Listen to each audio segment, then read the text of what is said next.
지난 한 주간 GP선교회 국제훈련원에서 수습선교사들, 선교사 지망생들을 훈련하는 일에 말씀을 3번 증거했습니다. 곳에서 만난 분들이 30된 청년부터 시작해서 60대까지의 선교사 후보생들을 만나면서 저의 마음에 큰 도전이 되었던 4분이 있었습니다. 한 분은 한국에서 지금 고등학교 선생님을 하고 있는 분인데 휴직하고 쉬운 하나이니까 20년 넘게 수고한 그 선생님이 내 인생의 진짜 목표가 어디에 있을까 다시 한번 하나님 앞에서 점검하고자 휴직하고 선교사 훈련에 나와서 그 어려운 곳에서 문화훈련하고 아울리치하는 일들을 보았습니다. 또 한 분은 남편과 사별하고 자식을 훌륭하게 잘 키워내서 이제는 아직 출가는 안 했지만 자기가 챙겨야 될 일들이 좀 홀가분해져서 자기 인생을 돌아보면서 내 인생이 캄보디아에 가서 좀 헌신했으면 좋겠다라고 하는 하나님의 서원을 가지고 훈련받으러 온 권사님이 있었고, 또 한 부분은 미국에서 신한 자은도 출신인데, 자은도 옆에 있는 어느 자그마한 섬 출신인데, 그 미국에 가서 이민 가가지고 열심히 사업하고 고생해서 이제는 돈도 벌 만큼 벌었고 사업도 안정되었고 자녀들 다 키우고 출가해가지고 손자들 보고 살아가는 그러한 60대 집사님 부부가 그곳에 왔습니다. 자식들이 아유 아빠 엄마 이제는 좀 편히 살지 뭐 하려고 거기까지 가냐고 그러는데도 불구하고 자기 인생의 목표가 여기에서 끝나면 안 되겠다는 생각이 들어가지고 훈련받으러 온 60대 중반의 부부가 있었습니다. 이분은 자기 인생에서 가장 귀한 가치가 어디에 있는가, 내 인생에서 가장 소중한 가치가 어디에 있는가 하는 것들을 고민하다가 결국 선교지까지 와서 선교사 훈련을 받고 있는 분들이었습니다. 정말 하나님이 나에게 원하시는 것이 무엇일까, 하나님이 나에게 진정으로 원하시는 것이 무엇일까 바라보고 있는 그 수습 선교사들, 그들의 모습을 보면서 내 인생은 뭐 하고 있을까, 나는 어떻게 살아야 될까, 이런 고민을 다시 해보게 되었습니다. 돈도 벌 만큼 벌어서 그냥 먹고 살면 괜찮을 사람들인데 학교 선생님 하면서 인생 마무리해도 누구 하나 그에게 너 잘못 살았다 얘기할 수 있는 사람이 아무도 없는데, 이제까지 고생했으니까 손자들이 부리는 그 애교와 손자들 자라가는 모습들 성장 보면서 만족해하며 살아도 그것이 하나님의 뜻이 아니라고 얘기할 수 있는 사람은 없고 하나님도 그들에게 뭐라 하실 수는 없을 텐데, 그래도 더 좋은 길이 어디에 있을까? 더 나은 길이 어디에 있을까? 더 진짜 하나님 앞에서 행복한 길이 어디에 있을까? 하나님 앞에서 가장 귀하게 여겨야 할 가치가 무엇일까를 놓고 정말 깊이 씨름하고 있는 그 사람들의 모습은 제게 큰 도전이 되었습니다. 우리 인생을 폼나게 하는 일들이 참 많이 있습니다. 우리 인생을 폼나게 하는 가치들도 많이 있고 우리 인생을 폼나게 하는 모습들도 이 땅에 좀 많이 있습니다. 대부분의 사람들은 정말 폼날 수 있는 모습들을 향해서 열심히 달려가고 있습니다. 사람들은 그 외형을 보면서 그 사람의 가치를 평가하기 때문에 우리는 그 외형적인 폼나는 일들을 너무나 취하려고 애를 쓰고 있는 것입니다. 좋은 옷을 입으려고 애를 쓰고 있고 어떤 핸드백을 들고 있느냐가 그 사람의 가치를 결정짓는 것 같이 여겨지고 있고, 내가 어떤 집에 살고 있는가, 어떤 차에 타고 다니는가, 내가 어떤 직장 다니고 있는가에 대한 가치들이 내 인생 전체를 드러내놓을 수 있는 평가가 된다고 생각하기 때문에 우리들은 그걸로 사람들에게 나를 보여주려고 할 때가 많이 있는 것입니다. 그러나 하나님은 정말 그것들을 보면서 우리를 평가하실까라는 생각을 해봅니다. 하나님은 우리를 무엇으로 평가하실까? 하나님은 우리를 어떻게 평가하실까? 정말 하나님은 사람을 물질로 평가하지 않을 것입니다. 하나님은 사람을 지식으로 평가하지 않을 것입니다. 하나님은 사람을 어쩌면 돈의 가치로 평가하지 않을 것입니다. 하나님은 사람을 우리가 가지고 있는 어떤 경험, 그런 걸 가지고 평가하지 않으실 겁니다. 하나님은 우리가 가지고 있는 어떤 관계를 가지고, 직업을 가지고 평가하지 않으실 것입니다. 과연 나는 무엇을 가장 귀하게 여기고 살고 있는지, 또 앞으로도 나는 무엇을 가장 귀한 가치로 여기며 살아가야 될 것인지 한번 생각해 볼 필요가 있습니다.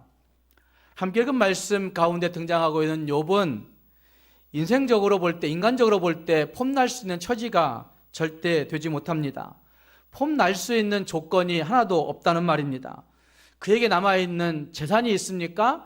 그에게 가치 있는 가족이 있습니까? 그에게 앞으로 바라볼 수 있는 미래라고 얘기하는 자녀가 있습니까?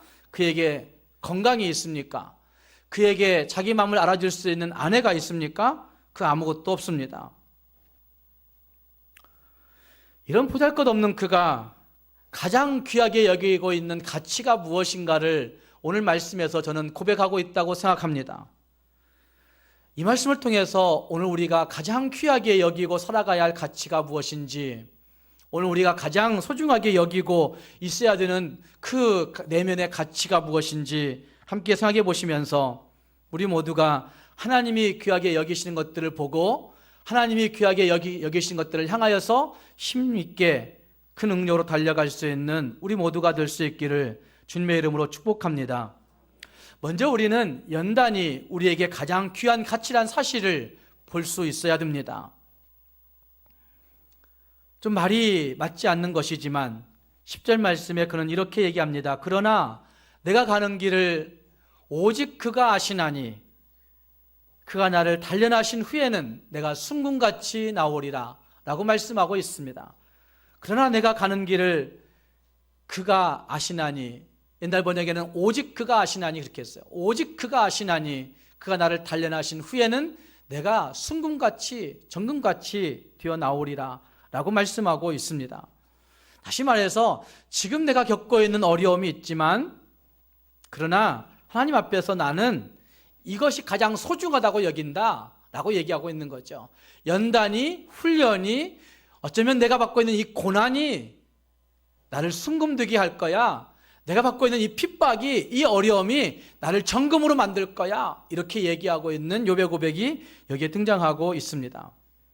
욥은 지금 가족을 다 잃어버리고 외톨이가 되었습니다. 재산도 다 잃어버린 거지가 되었습니다.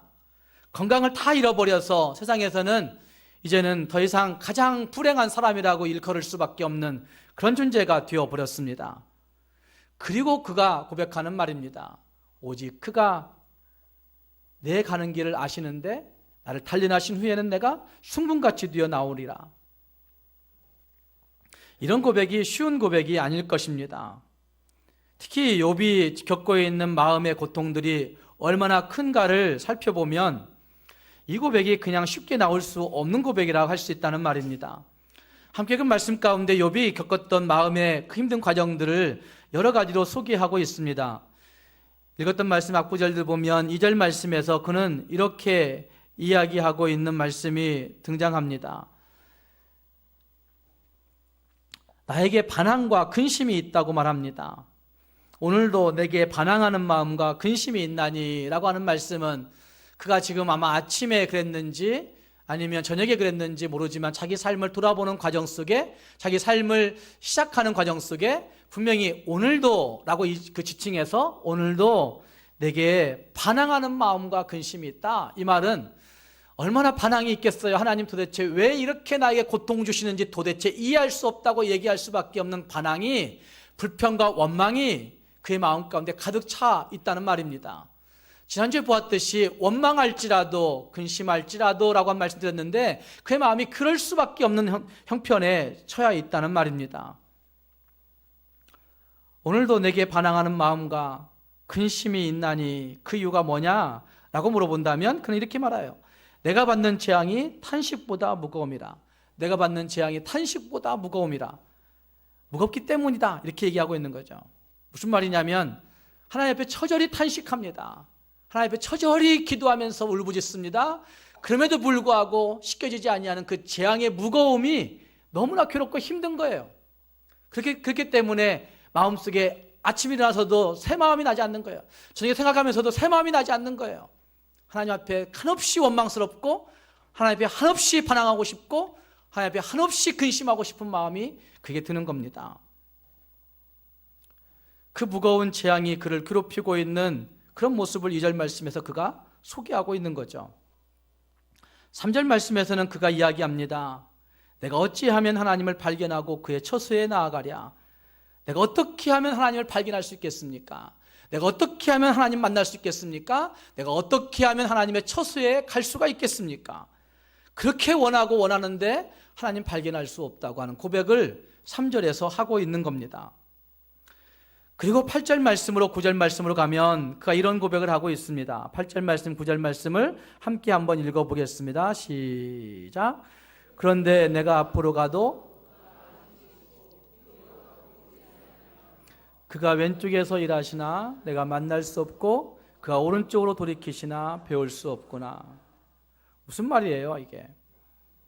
앞으로 가도 하나님 아니 계신 것 같고 뒤로 가도 하나님 안 계신 것 같고 왼쪽으로 가면 하나님 분명히 일하시는 것 같은데 거기에서도 보이지 아니하고 하나님 분명히 일하시는 것 같은데 오른쪽으로 가도 하나님 보이지 아니하고 그런 고백인 거죠. 앞으로 가도 뒤로 가도 왼쪽으로 가도 오른쪽으로 가도 동서남북 어디를 가도 어떻게 해도 하나님을 볼 수 없는 답답한 마음이 그 마음 가운데 있었음을 고백하고 있는 겁니다. 그러는 가운데 그 답답한 가운데 욥은 하나님을 향하여 불평과 원망을 쏟아내 놓았던 것입니다. 자기의 생을 저주하고 한탄한 것입니다. 이렇게 해도 마음이 후련할까요? 여러분은 원망하고 불평을 쏟아내 놓으면 마음속이 후련합니까? 어떤 일에 대해서 저주하고 한탄하면 마음속이 개운하십니까? 마음속이 후련하지 못하는 것들은 아마 마찬가지일 겁니다.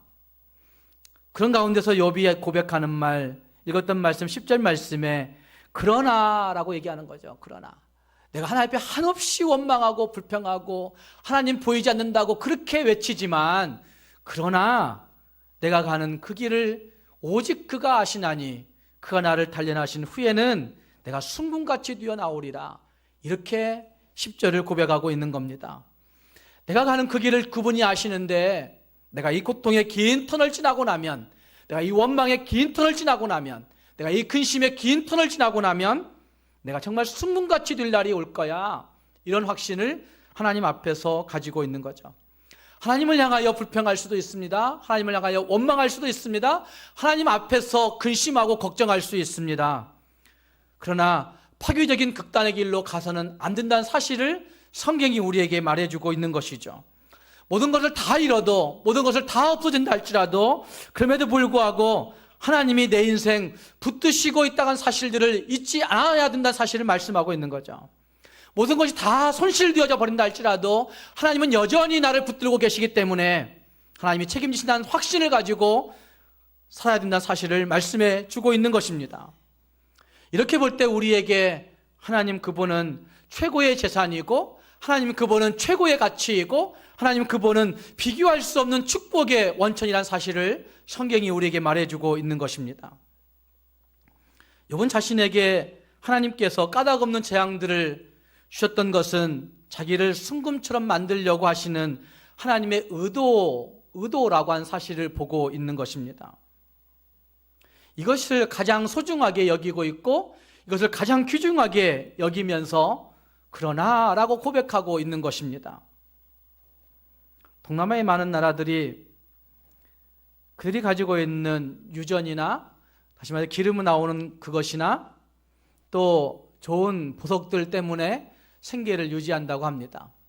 브루나이라고 하는 나라는 유전 때문에 그 작은 나라가 그 중간에 끼어있는 그 작은 나라가 가장 소득이 높은, 전 세계에서 가장 소득이 높은 나라로 알려져 있는 것이고, 그러나 그 브루나이는 그렇지만 나머지의 동남아의 여러 지역들은 그 금광석이나 아니면 사파이어나 이런 보석들을 캐내려고 그들의 인생을 다 거기에 쏟아 부어 넣지만 그것이 로또처럼 잘 되지 않는 그런 현상 가운데 있어서 아이도 가난에 허덕인다고 이야기를 듣고 있습니다. 생각해 보십시오. 금광석을 재련하기 위해서 아주 정교한 용광로가 필요합니다. 돌만 발견해서 캐내는 것이 문제가 아니라 사실은 그것을 잘 재련해낼 수 있는 좋은 용광로가 필요한 것입니다. 또한 숙련된 재련사는 그 용광로의 온도를 잘 조절할 수 있어서, 요즘이야 뭐 컴퓨터가 다 할 수 있겠지만, 그러나 그러지 못할 때 재련사는 컴퓨터를 다룬다 할지라도 어쨌든 그 용광로의 그 온도를 집중하여서 쳐다봐야 된다고 합니다. 왜냐하면 온도가 낮아도 안 되고 온도가 몇 도라도 높으면 안 되고 이런 일들이 있다고 합니다. 너무나 온도가 뜨거우면 그 금광석의 금이 다른 것들과 다 섞여가지고 같이 녹아내려 버리고, 온도가 너무 낮으면 그 금이 정말 순도 높은 금이 발견되지 않는다고 합니다. 또한 이런 과정을 여러 번 반복하여서 정말 순도가 높은 금을 얻어내게 되는데, 그런다고 해서 100%의 순금을 얻을 수가 있습니까? 없습니까? 100%의 순금은 얻을 수가 없습니다. 그래서 용광로의 그 기술이 높이 잘 발달된 우리나라도 99점 몇 프로 이렇게 얘기하지, 금은 100%의 금은 없다는 것이죠. 동남아의 저급한 용광로에서 얻어낸 금은 우리보다 훨씬 더 순도가 떨어져서 그건 가치가 많이 상실된다고 얘기합니다.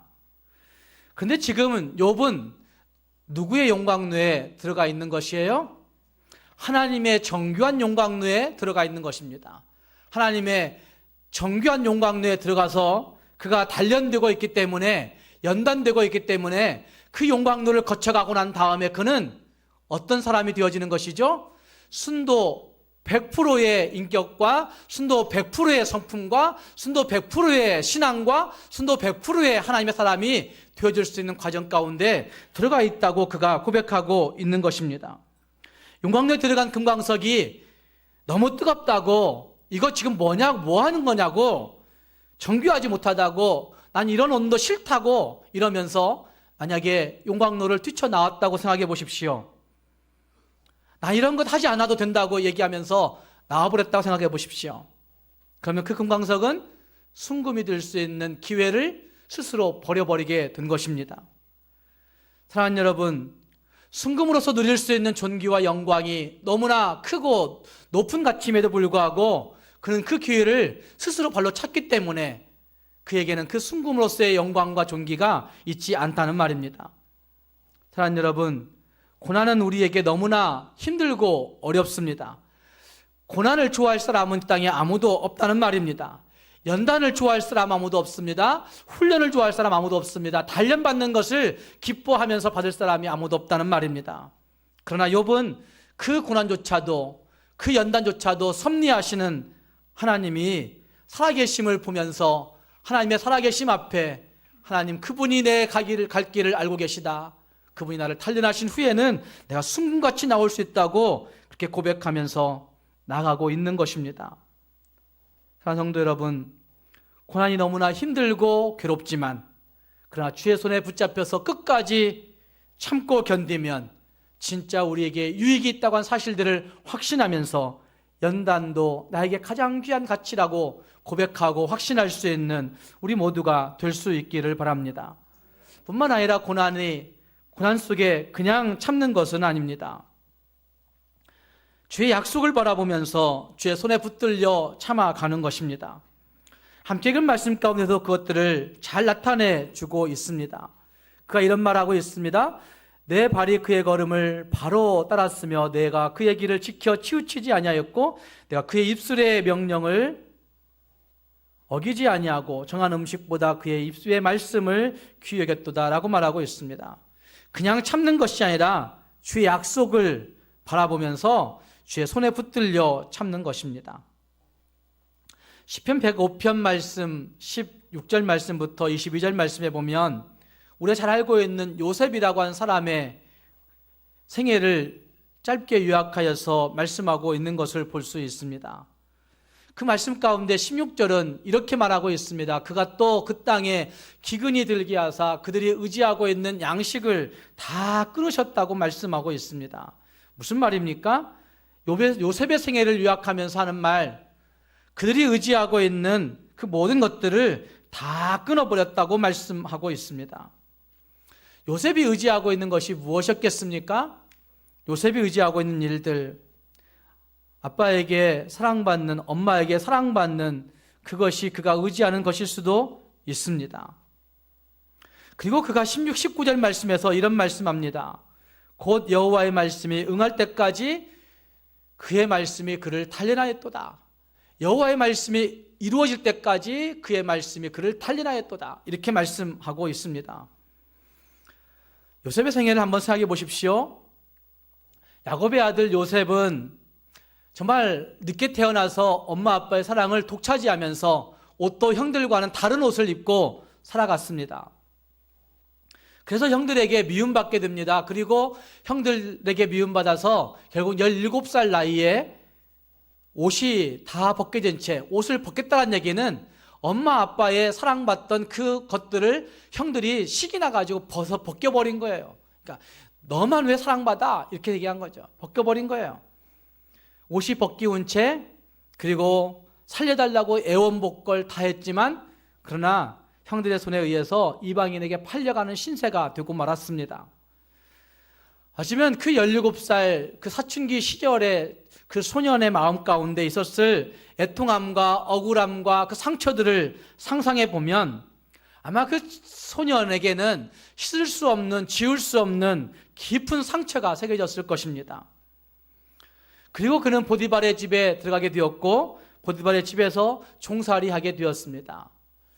인생을 다 겪어간 사람이 종살이하면 그래도 견뎌가면서 일하겠지만,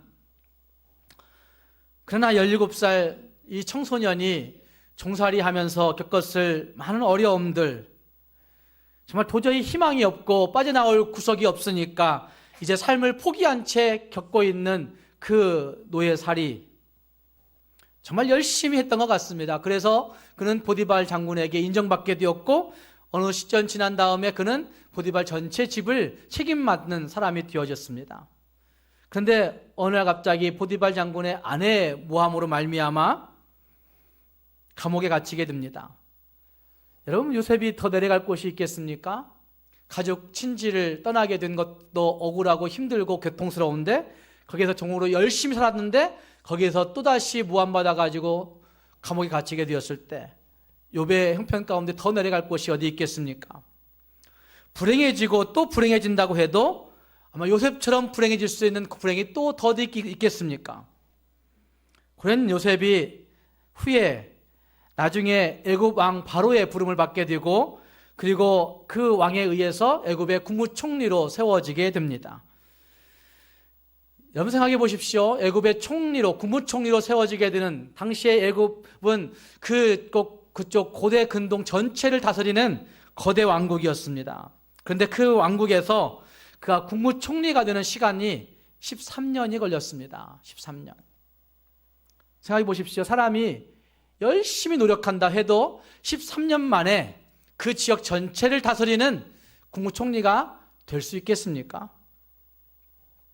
그 대강국에서 어떻게 해서 요셉이 정치를 배우게 되고 입문하여서 공부를 하게 되고 기반을 닦아가지고 또 돈도 벌게 되고 이런 일들을 다 한다 할지라도 그가 이방 나라 거대 왕국에서 국무총리의 일을 그게 죽기 전에는 할 수 없는 일이었을 것입니다. 근데 시편 105편 말씀에 보면 하나님이 그렇게 하셨다고 말씀합니다. 시편 105편 16절 말씀에 그가 의지하는 양식을 다 끊으셨도다 라고 하는 고백, 정말 심도 있는 의미 있는 고백이 아닐 수가 없습니다. 그가 의지하고 있는 지식을 끊어버리셨고 그가 의지하고 있는 부모의 관계를 끊어버리셨고 그가 의지하고 있는 가족들과의 관계를 끊어버리셨고 그가 의지하고 있는 지식의 관계를 끊어버리셨고 그가 의지할 수 있는 사람과의 관계도 다 끊어버리셨고 그가 의지할 수 있는 권력도 끊어버리셨고 그가 의지할 수 있는 명예도 끊어버리시고 그가 의지할 수 있는 모든 것들을 다 끊어버리신 후에 하나님은 그를 말씀으로 단련하시어서 가장 빠르게 국무총리가 되게 하시는 것을 볼 수가 있습니다. 하나님의 사람들을 살리시기 위해서 그렇게 행하셨다는 말입니다. 하나님은 우리가 의지하는 것들을 다 끊어버리실 수 있습니다. 어쩌면 인간적으로 믿음직스러운 사람, 이런 관계도 끊어버리실 수 있고 정말 인간적으로 어떤 것들을 소중하게 여길 때 그것들을 하나님이 제거하실 수도 있으시고 어쩌면 하나님께서 우리가 바라보는 것들이 그 무엇일 때 그것조차도 다 내려놓게 하실 때가 있다는 말입니다. 사랑하는 여러분, 여러분이 가장 귀하게 여기시는 가치들이 과연 무엇인가 한번 생각해 볼 수 있기를 바랍니다. 분명 지나놓고 보면 하나님께서 이렇게 해가셨구나 하는 고백들을 여기까지 오면서도 해왔을 텐데 우리는 또다시 하나님의 그 섭리하심과 하나님의 그 주권을 인정하지 못하고 내가 의지하는 것들을, 내가 가장 소중하게 여기는 것들로 인하여서 하나님을 향하여 불평과 원망을 털어놓을 때가 많이 있는 것입니다. 하나님 앞에서 가장 귀하게 여겨야 할 가치가 무엇인지 다시 한번 돌아보면서 하나님 그분으로, 하나님 그분이 행하시는 연단도, 고통도, 시험도, 환난도 나에게 가장 귀한 가치일 수 있다라고 한 사실들을 인정하면서 하나님의 손에 붙들려 살아갈 수 있는 우리 모두가 될 수 있기를 바랍니다. 두 번째로, 하나님의 사람들에게 말씀이 가장 귀한 가치인 것을 볼 수 있습니다. 함께 읽은 말씀은 욥의 신앙 자세가 얼마나 하나님의 말씀에 붙잡혀 있는지를 잘 보여주고 있는 대목입니다.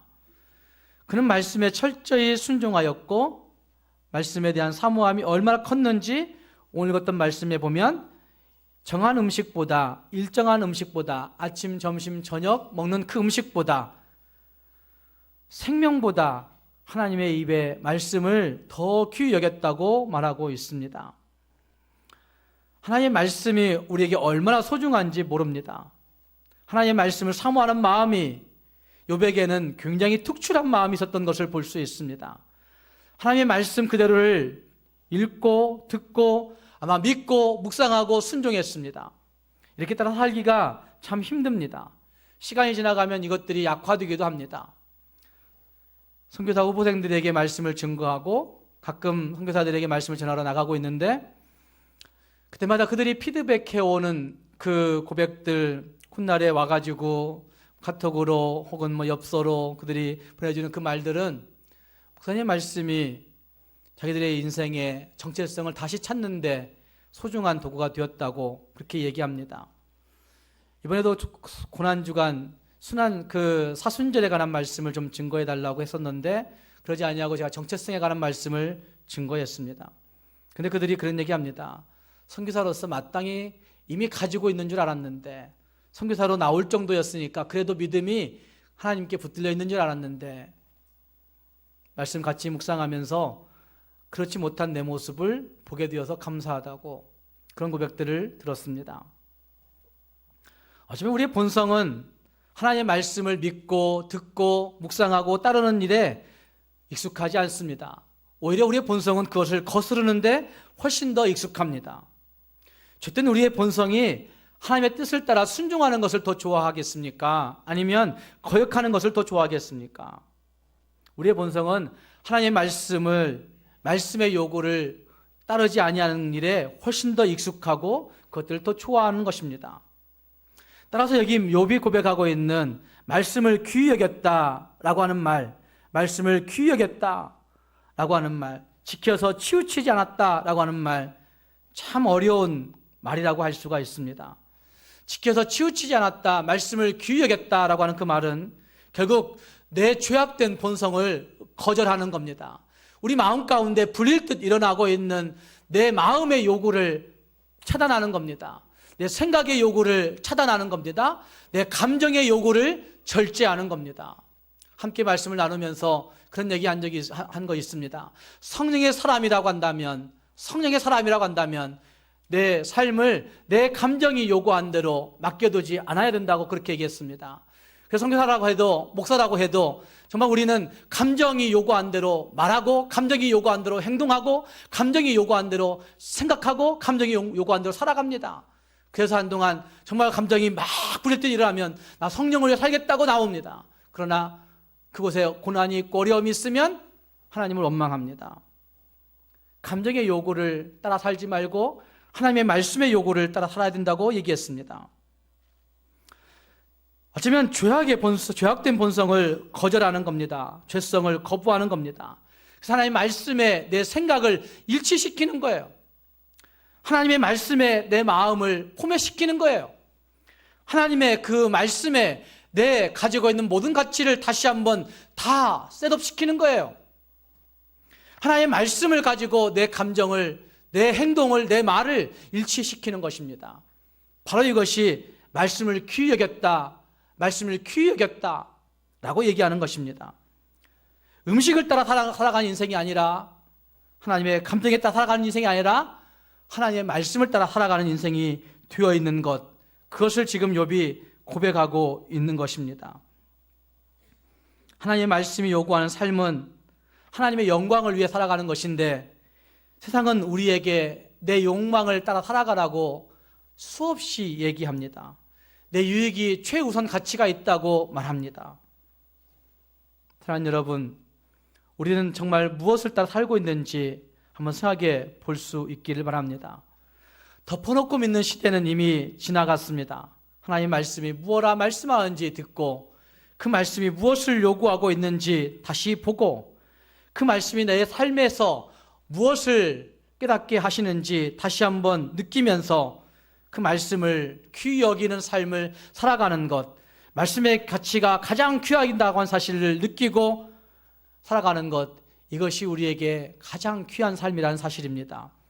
우리 모두가 우리 영혼이 세상에 좌우되지 아니하고 하나님의 말씀에 좌우되어서 하나님의 말씀을 가장 소중한 가치로 여기며 살아갈 수 있는 믿음의 사람들이 될 수 있기를 주님의 이름으로 축복합니다. 또 한 가지는 하나님의 작정하심에 있음이 가장 귀한 가치임을 말하고 있습니다. 욥은 지금 너무나 힘들고 어렵습니다. 그럼에도 불구하고 그가 고백하면서 13절 말씀, 14절 말씀에서는 이런 고백을 하고 있습니다.